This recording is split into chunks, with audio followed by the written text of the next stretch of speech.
नमस्कार दर्शकों, मैं हूं आपके साथ माधुरी बंसल और आप देख रहे हैं सिटी नेटवर्क का मथुरा हलचल। और आइए रुक करते हैं आज की खास कुछ खबरों की ओर। ठाकुर बांके बिहारी जी मंदिर के हाई पावर मैनेजमेंट कमेटी की 12वीं बैठक लक्ष्मण शहीद स्मारक भवन वृंदावन के सभागार में न्यायमूर्ति अशोक कुमार की अध्यक्षता में संपन्न हुई। बैठक में मंदिर की प्रशासनिक, धार्मिक एवं वित्तीय व्यवस्थाओं से जुड़े महत्वपूर्ण विषयों पर व्यापक और गंभीर विचार विमर्श किया गया। बैठक में अहम बिंदुओं पर बात करते हुए अशोक कुमार द्वारा बताया गया कि मंदिर प्रांगण की सफाई व्यवस्था से संबंधित संस्था PLN9 security service private limited द्वारा GST जमा न करने के प्रकरण की प्रगति की समीक्षा की गई है एवं आवश्यक प्रशासनिक कार्रवाई को आगे बढ़ाने पर सहमति बनी। आगामी फाल्गुन होली उत्सव को दृष्टिगत रखते हुए ठाकुर बांके बिहारी मंदिर को परंपरागत अनुसार जगमोहन में विराजमान कराने, विशेष पुष्प सजावट की व्यवस्था सुनिश्चित करने एवं पूर्व की भांति रथोत्सव निर्णय पत्र मुद्रित कराने के प्रस्तावों पर विस्तार से चर्चा हुई। दिनांक 3 मार्च 2026 को प्रस्तावित चंद्र ग्रहण के अवसर पर मंदिर की परिवर्तित समय सारणी जारी करने पर भी विचार किया गया, जिससे श्रद्धालुओं को समय से सूचना उपलब्ध कराई जा सके। मंदिर से संबद्ध सेवायतों, नौकरों एवं सहयोगियों के चरित्र सत्यापन की प्रगति की समीक्षा करते हुए सुरक्षा व्यवस्था को और संरक्षित बनाने पर बल दिया गया। आयकर अधिनियम की धारा 80G के तहत अंतर्गत मंदिर को प्राप्त धनराशि पर आयकर छूट उपलब्ध कराने की प्रक्रिया को आगे बढ़ाने पर सहमति व्यक्त की गई, जिससे दानदाताओं को वैधानिक लाभ मिल सके। मंदिर में उपलब्ध अनुपयोगी वस्तुओं के मूल्यांकन के उपरांत पारदर्शिता, नीलामी प्रक्रिया निर्धारित करने, कार्य अभिलेखों की सुव्यवस्थित एवं सुरक्षित रखने तथा बहुमूल्य व्यवस्थाओं को पंजाब नेशनल बैंक द्वारा उपलब्ध कराई गई लॉकर में सुरक्षित रखने की कार्यवाही को प्रगति पर भी चर्चा की गई है।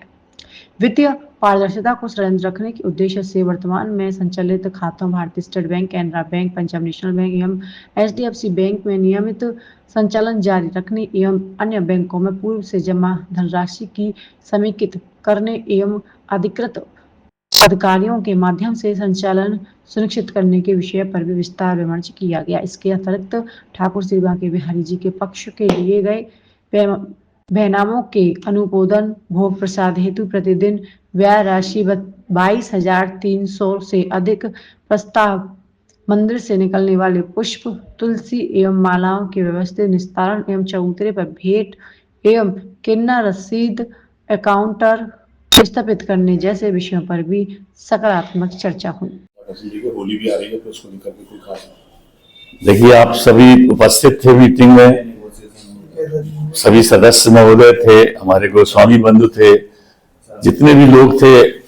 जो आज के पॉइंट थे, लगभग 16 पॉइंट पे चर्चा हुई। उसके बाद कुछ अन्य जो इश्यूज थे उन पर विचार हुआ। तो मुख्य रूप से ये बात चर्चा में आई कि जो कमेटी ने पूर्व में लगभग 2-2.5 माह पूर्व की जो मीटिंग हुई थी, उसमें समय निर्धारण किया था सहमति से।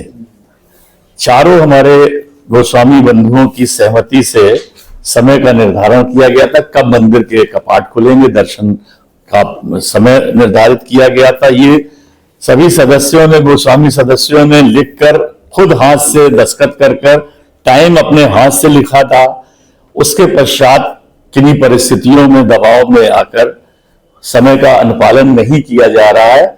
उसके पीछे ये एक कथन किया गया कि साहब एक कंटेम्प्ट पिटीशन जो समिति के अन्य सदस्यों, मेरे साथ जो हमारे सदस्यगण हैं, जिसमें जिलाधिकारी भी है, हमारे मिश्रा जी भी हैं, डिस्ट्रिक्ट जज भी हैं, एवरीबडी 12 लोगों को पार्टी बना के कंटेम्प्ट फाइल करी और समय का पालन न करने का कारण बताया कि साहब वो कंटेम्प्ट फाइल कर रखी पिटीशन माननीय उच्च न्यायालय में, इसलिए अभी हम उसका इंतजार करेंगे। अब लगभग 15 दिन पूर्व वो कंटेम्प्ट पिटीशन, 15-20 दिन पूर्व कंटेम्प्ट पिटीशन अंततोगत्वा रिजेक्ट हो गई और उनकी सब बातें जो कही गई वो गलत पाई गई। तो अब उनको स्वयं खुद चाहिए ये कि समय का अनुपालन करें, क्योंकि समिति जो है उच्चाधिकार प्राप्त समिति, देखिए इसका गठन माननीय सर्वोच्च न्यायालय ने किया है और उद्देश्य आपको पता है किस उद्देश्य से किया है। तो अब अगर समय का अनुपालन नहीं कर रहे तो ये माननीय सर्वोच्च न्यायालय के आदेश की अवहेलना की श्रेणी में पाया जाता है प्रथम दृष्टया। तो हम लोगों ने आज अनुरोध किया, जो गोस्वामी बंधु थे और कल से जिनकी सेवा है उनसे भी हम लोगों ने अनुरोध किया कि वो कल से समय का अनुपालन सुनिश्चित करें। साथ ही ये भी अनुरोध किया गया कि जो आप एक बहुत खराब चीज देखी जा रही थी कि मंदिर की सजावट में नाम तो दे रखा है फूल बंगला, और सजावट आधे से ज्यादा समय हम देखते हैं मंदिर में गुब्बारों से अन्य अप्रकार ऐसे अननेचुरल वस्तुओं से की जाती है जो 4-4 दिन वहां पर पड़े रहते हैं। उनमें गैसेस निकलती हैं तरह तरह की, क्योंकि प्लास्टिक यूज हो रही है। वो निकल के गुब्बारे वगैरह जो भी यूज करते हैं ये लोग, वो बाहर फेंके फेंके घूमते हैं। वो हमारे जो नगर निगम की सफाई वाले लोग हैं वो ले जाके कूड़ेदान में डाल देते हैं, वो गाय चढ़ती हैं। कई दुर्घटनाएं हुई। गाय अगर गुब्बारे चबाएगी या इस तरह के अप्राकृतिक वस्तुएं चबाएगी तो उसकी सेहत पर क्या असर पड़ेगा, ये सोचने का विषय है कि क्या करना है।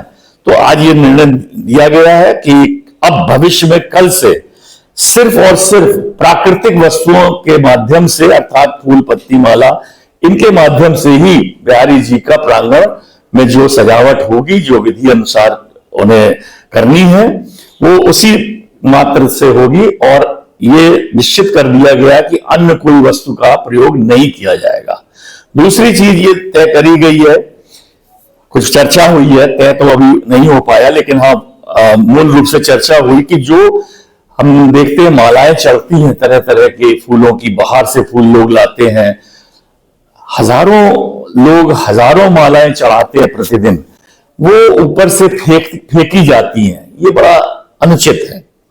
भगवान पर चढ़ी माला फेंकी जा रही, नीचे कचरी जा रही, पैरों के नीचे आ रही है। तो ये प्रथा बंद करने का भी अपेक्षा की गई है गोस्वामी बंधुओं के माध्यम से कि भविष्य में ये न किया जाए और उन चढ़ी हुई मालाओं को अच्छी स्थिति में रखा जाए और उनका प्रयोग ऐसा किया जाए। एक संस्था है, उस संस्था के माध्यम से उसमें और जो हम लोग अच्छा कर सकते हैं, उसमें लेडी जो है, विडो है या जो जरूरतमंद है, उन लोगों के माध्यम से उन फूलों का चयन कर कर अलग अलग फ्लेवर की धूप बत्ती, अगरबत्ती, ये सब बने और वो बाजार में जाए, तो वो चढ़े हुए फूल की जब बत्ती हमारे और आपके घरों में जलेगी तो उसका आशीष, उसका जो महक है, वो बिहारी जी का वास्तविक अगर देखा जाए तो वो स्वरूप हमें अपने घरों में दिखेगा।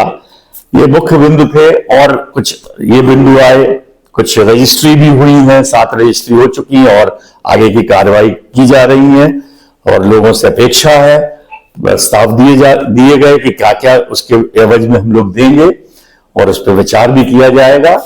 तो ये मुख्य रूप से इन्हीं विषयों पर चर्चा हुई है। और भी बिंदु थे, बैंक से रिलेटेड कुछ बिंदु थे कि क्या रेट ऑफ इंटरेस्ट कौन से बैंक ज्यादा दे रहे हैं, किसमें कम है, ये सब चीजें अगली मीटिंग 12 मार्च की फिक्स की गई है।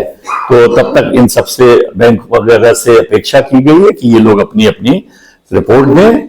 साथ ही लाइव स्ट्रीमिंग 25 तारीख से प्रारंभ होने की बात आज सामने आई। लाइव स्ट्रीमिंग अगर शुरू हो जाएगी तो ये भी एक नया भगवान के दर्शन का हम लोगों को फायदा सभी दर्शनार्थियों को मिलेगा। भगवान विराजमान होने की बात भी हुई है जगमोहन में। अब ये हमारे गोस्वामी बंधुओं से समिति की ओर से प्रार्थना की गई है कि भाई आप जगमोहन में अगर विराजेंगे तो उससे देखिए कितना दर्शन का स्वरूप बदल जाएगा, क्योंकि भगवान जगमोहन में अकेले नहीं रहते, उनके साथ सखियां रहती हैं। हमने दर्शन किए थे स्वयं हम लोगों ने शरद पूर्णवासी में, क्या अद्भुत दृश्य था। तो उस दृश्य को महसूस करिए, उस भावना को महसूस करिए और जो आते हैं डिवोटीज उनको हम लोग जितना ज्यादा से ज्यादा फैसिलिटीज दे सकते हैं। अब ये रेलिंग लग गई है तो लोगों का बहुत अच्छे मैसेजेस आ रहे हैं आप लोगों के माध्यम से कि लोग बहुत प्रसन्न हैं, जाते हैं सीधे दर्शन करते हैं, नमन करते हैं भगवान और आगे निकलते चले जा रहे हैं। तो जो धक्का मुक्की वाला अप्रबंधन था वो समाप्त हो रहा है। तो कुछ अच्छाइयां हो रही हैं, कुछ अच्छाइयां करने में कुछ कष्ट होते हैं, चाहे वो किसी संस्था के प्रति हो, चाहे अपने परिवार के प्रति हो। ये तो बड़ा स्वाभाविक है, मानस का जो मन है वो कहीं ना कहीं डोलता रहता है, लेकिन फिर भी अंततोगत्वा सुख वहीं मिलता है जहां उसके मन की बात हो जाती है। तो भगवान से यही प्रार्थना है कि इस समिति के माध्यम से, कमेटी के माध्यम से जो अच्छे कार्य हो रहे हैं उसमें दिन रात बढ़ोतरी होए। आप लोग भी उसमें कोई राय देना हो तो आप लोग भी का भी स्वागत है।